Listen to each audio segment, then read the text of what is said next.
पिंडी जरगे के हुक्म पर कत्ल की जाने वाली शादीशुदा खातून की कब्र कुशाई शुरू। इलाका मजिस्ट्रेट कमर अब्बास तारड़ की निगरानी में कब्र कुशाई शुरू की गई। अस्पताल की मेडिकल टीम की सरबराही डॉक्टर मिसबा कर रही हैं। पंजाब फॉरेंसिक लेबॉर्ट्री की टीम भी मौका पर मौजूद है। जराये के मुताबिक मकतूला का मौका पर पोस्टमार्टम किया जाएगा। सैंपल फॉरेंसिक टेस्ट के लिए भेजा जाएगा। पोस्टमार्टम रिपोर्ट में मालूम होगा मकतूला का कत्ल कैसे किया गया। पुलिस नफरी भी कब्र कुशाई के मौके पर मौजूद है। पुलिस के मुताबिक खातून के कत्ल का हुक्म जरगे के सरबराह असमतुल्लाह ने दिया था, जिसे गिरफ्तार कर लिया गया है। असमतुल्लाह ने मकतूला का जनाजा भी खुद ही पढ़ाया और खातून के दूसरे शोहर उस्मान ने भी खुद को पुलिस के हवाले कर दिया। खातून और उस्मान का निकाह 12 जुलाई को मुजफ्फराबाद में हुआ। मकतूला ने जुडिशल मजिस्ट्रेट के सामने पेश होकर मर्जी से निकाह का बयान भी दिया था, जबकि मकतूला ने यह भी बताया था कि पहला शोहर इसे ज़बानी तलाक दे चुका है।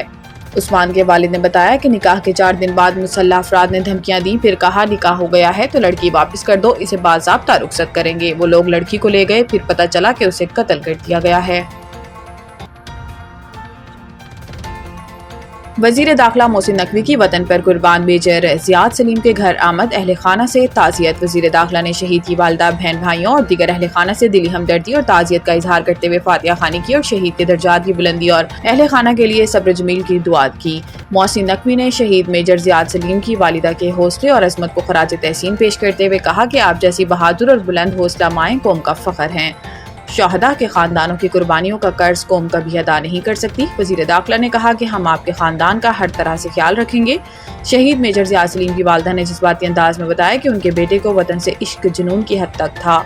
शहादत से कुछ अर्सा कबल ही उसकी शादी हुई थी। इन्होंने मजीद कहा कि जख्मी होने के बावजूद जियाद सलीम अपने साथियों को बचाते रहे और जख्मों की परवाह भी ना की। वालदा ने पुरज़म लहजे में कहा कि शौहर के बाद अब बेटा भी वतन पर कुर्बान हो गया, मगर मैं हमेशा खड़ी हूँ और खड़ी रहूंगी। स्टॉक एक्सचेंज में 1,40,000 की हद बहाल। डॉलर भी सस्ता हो गया। पाकिस्तान स्टॉक एक्सचेंज में तेजी का रुझान बरकरार। इंडेक्स ने एक बार फिर 1,40,000 की हद अबूर कर ली। तबादला मार्केट में रुपए के मुकाबले में डॉलर की कीमत भी कम हो गई। कारोबारी हफ्ते के पहले रोज स्टॉक मार्केट में तेजी का रुझान देखा गया। कारोबार के आगाज पर 100 इंडेक्स में 870 पॉइंट्स का इजाफा रिकॉर्ड किया गया, जिसके बाद इंडेक्स 1,40,070 पॉइंट्स पर पहुंच गया।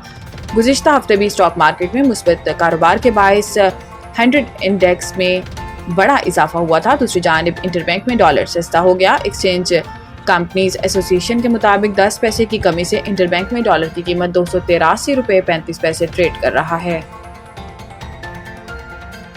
हेपेटाइटिस के फैलाव को रोकने के लिए मजबूत इकदाम की जरूरत है। सदर मुमलिकत ने हेपेटाइटिस के आलमी दिन पर अपने पैगाम में कहा कि हेपेटाइटिस के फैलाव को रोकने के लिए मजबूत इकदाम की जरूरत है। पाकिस्तान में हेपेटाइटिस सेहत आमा का संगीन मसला है। इन्होंने कहा कि तशखीस में ताखीर और गैर मौसर इलाज हेपेटाइटिस के फैलाव की वजूहात हैं। मुल्क के दूर दराज इलाकों में वैक्सीनेशन और इलाज की फराहमी होनी चाहिए। खून की महफूज मुंतकिली के लिए सख्त निगरानी और मायारी जवाबित अपनाना होंगे।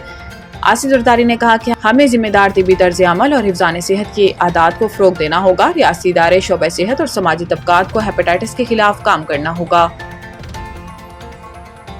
गिलगित और कश्मीर में बारिशें मुतवक्को। एनडीएमए ने सैलाब अलर्ट जारी कर दिया। एनडीएमए के मुताबिक गिलगित, स्कर्दू, हुंजा और शुगर के इलाकों में 28 से 31 जुलाई के दौरान बारिश मुतवक्को है, जबकि इस दौरान मुजफ्फराबाद, वादी नीलम और बाग में भी बारिशों का इम्कान है। एनडीएमए के मुताबिक बारिशों के बायस सैलाबी सूरत हाल पैदा होने का खदशा है। पहाड़ी इलाकों में शदीद बारिशों के पेश नज़र लैंडस्लाइडिंग मुतवक्को है, जबकि चित्राल, बोनी और रिशम के इलाकों में बारिश और ग्लेशियर्स पिघलने से दरियाए चित्राल का बहाव बढ़ सकता है। एनडीएमए का बताना है कि बारिशों के पेश नज़र मुजफ्फराबाद और बाग के शहरी इलाकों में सैलाबी सूरत हाल मुतवक्को है। एनडीएमए ने हदायत की है कि तमाम मुतल्लिका इदारे मुमकिन सूरत हाल के पेश नज़र पेशगी इक़दाम करें। एशिया कप में पाक भारत टाकरा होगा या नहीं, बड़ी खबर सामने आ गई। एशिया कप में पाकिस्तान और भारत का मैच 14 सितंबर को होगा। दोनों रिवायती हरीफ एक ही ग्रुप में शामिल हैं। दोनों का सुपर 4 में भी एक दूसरे से मुकाबला होगा और अगर क्वालिफाई किया तो फिर पाकिस्तान और भारत तीसरी मर्तबा फाइनल में भी एक दूसरे के मद्दे मुकाबिल होंगे। हाल ही में ढाका में एशियन क्रिकेट काउंसिल का सालाना इजलास हुआ, जिसमें एशियन कप के हवाले से मामलात को हतमी शक्ल दी गई। भारतीय क्रिकेट बोर्ड की जानिब से पहले मीटिंग के बांग्लादेश में इनेकाद पर एतराज़ किया गया और फिर ऑनलाइन शिरकत से भी इनकार के साथ एशिया कप के बायकॉट का भी अदनिया दे दिया। ताहम आखिरी लम्हात में भारतीय ऑफिशियल ऑनलाइन न सिर्फ मीटिंग में शरीक हुए बल्कि एशिया कप के हवाले से हतमी फैसला से कबल अपनी हुकूमत से इजाज़त लेने के लिए वक्त मांगा। اور پھر حکومتی منظوری کے بعد ایونٹ کے لیے ہاں کر دی، جس پر ACC کی صدر محسن نقوی نے سوشل میڈیا پر ایشیا کپ کے شیڈول کا اعلان کر دیا۔